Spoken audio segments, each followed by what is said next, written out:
Brother Amir from Bahrain. Yeah, Amir. You will talk to me? Yeah, I'm talking to you. Assalamu alaikum. Alaikum salam, sir.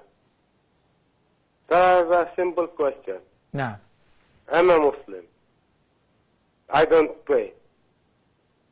But I have belief in Allah Almighty.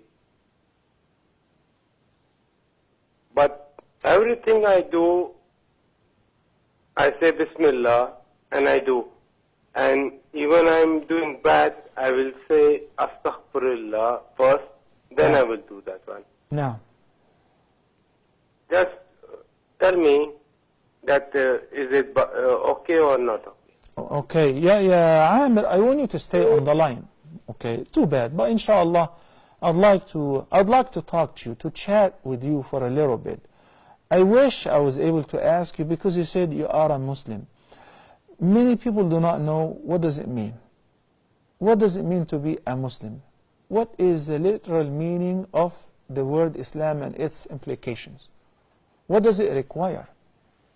Islam is to turn yourself to Allah subhanahu wa ta'ala with full submission. Islam is as presented in an ayah by the end of Surah Al-An'am.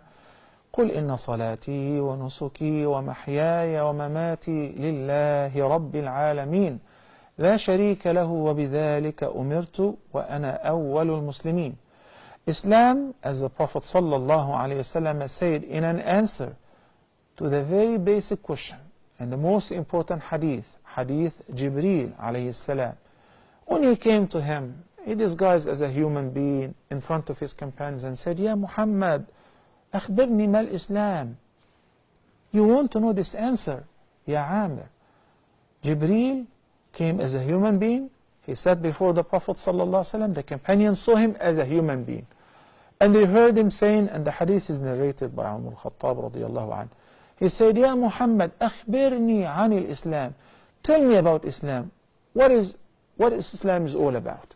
He said, الإسلام أن تشهد أن لا إله إلا الله وأن محمد رسول الله. The first pillar. وأن تقيم الصلاة وأن تؤتي الزكاة وأن تصوم رمضان وأن تحج البيت إن استطعت إليه سبيلا. These are the 5 pillars of Islam. If a person is required to fulfill any of them, and he's capable, and he chooses not to, then he did not fulfill the requirements of Islam. Let me give you an example. The Prophet ﷺ said in the hadith, العهد الذي بيننا وبينهم الصلاة فمن تركها فقد كفر.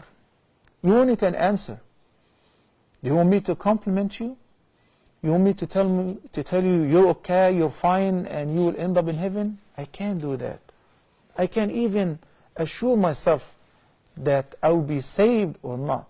We're struggling, we're trying to fulfill what Allah subhanahu wa ta'ala ordered us to do in order to receive salvation on the Day of Judgment.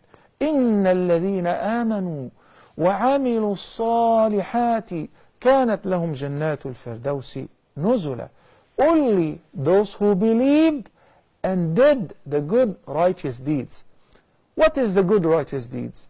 The best deed is to fulfill what Allah subhanahu wa ta'ala ordered you to do. You can be the most generous person. You can be given in a charity. What if somebody donated his entire wealth? في سبيل الله. But he did not pay his zakah. He will end up in fire. Pay the zakah to save yourself from fire. Offer the prayer to be a Muslim. The hadith which I quoted earlier means the difference between Muslims and non-Muslims is as-salah, the namaz, the prayers. Why? Look at it this way. We said that there are 5 pillars need to be fulfilled for every Muslim to be a Muslim. What if somebody happens to be poor? The Prophet ﷺ said that take the zakah from the wealth, give it to the poor.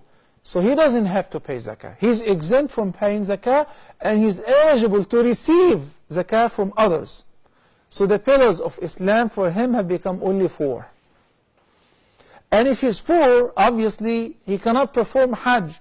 So the pillars of Islam have become only 3. And if he happens to be poor and sick, like chronically ill, diabetic, or hypertensive, or hypotensive, or with renal failure, whatever disease, that he cannot fast along with this disease. He's exempt from fasting as well. So how many pillars left for him? To say the kalima and to pray. Guess what? If one happens to be on the battlefield, he has to pray. وَإِذَا كُنْتَ فِيهِمْ فَأَقَمْتَ لَهُمُ الصَّلَاةَ فَلْتَقُمْ طَائِفَةٌ مِّنْهُمْ مَعَكَ وَلْيَأْخُذُوا. In Surah An-Nisa, Allah is explaining that you should pray, and you should pray in jama'ah even on the battlefield while facing the enemies, confronting the enemies. At the time of danger, you still have to pray. If you're traveling, shorten the prayer. If you're sick, you cannot stand up, sit down. I can't sit down. I have to keep reclining. Fine, recline. I cannot even move. I'm lying on the side. The Prophet ﷺ said, if pray while standing. If you can, sit down. If you can, ala jamb, on your side. Even on deathbed, pray by your eyelids. Pray by your heart if you fail to move any body part. No one is exempt from praying except women during their menses. Other than that, everybody must pray. إِنَّ الصَّلَاةَ كَانَتْ عَلَى الْمُؤْمِنِينَ كِتَابًا مَوْقُوتًا. How can I say that I'm a good Muslim while I have no connection whatsoever with Allah subhanahu wa ta'ala? I do not deal with Allah, I do not talk to Allah, I do not listen to Allah. As-salah, the prayer, does it all. When I say Allahu Akbar, now I have a meeting with Allah. When I say Alhamdulillah Rabbil Alameen, Allah replies to me and He says, my servant praised me, and so on and so forth. In every part of the prayer, you don't pray, you're in trouble. You don't pray and you die in this condition, you're not a Muslim.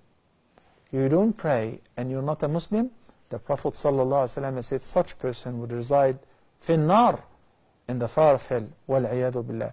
You still have a chance. And if you were to know the peace of mind and the comfort that the prayer will bring to your heart and to your life, you would not only pray the fard, but you would be very keen to pray the nafl, the nawafil, the sunan, before and after the prayer as well. Why don't you give it a try today before it's too late? Thank you so much, brothers and sisters. We've got to take a short break.